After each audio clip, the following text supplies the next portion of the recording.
शंभू के त्रिशूल बनेला विष्णु जी के सुदर्शन देला केला बजरंग बली के गदा भारी हो तू तो करे हाथी के सवारी हमरा सबले बनला का गहरी हो तू तो करे हाथी के सवारी हमरा सबले बनला का गहरी हो तू तो करे हाथी के सवारी हमरा सबले बनला का गहरी हो बाबा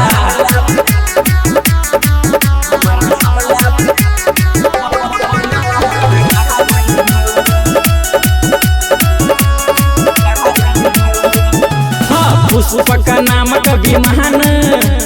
तू ही बनल भगवान हो एते गो सोना के लंका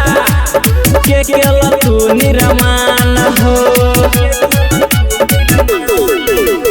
पुष्पक नामक विमान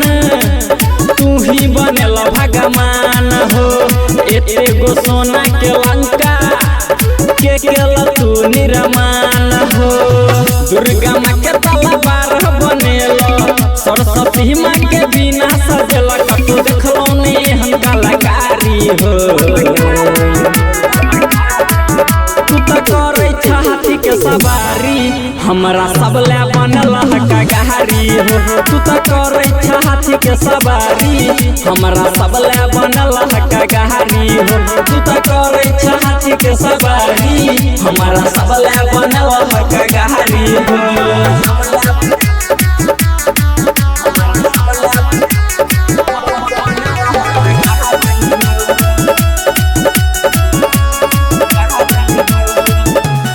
महिमा के नहीं जानै छ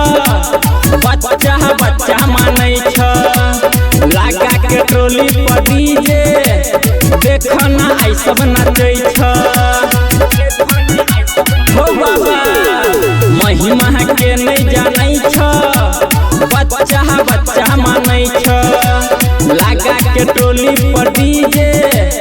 देखना आई सब नाचै छ राइटर सुमन लिख देने छ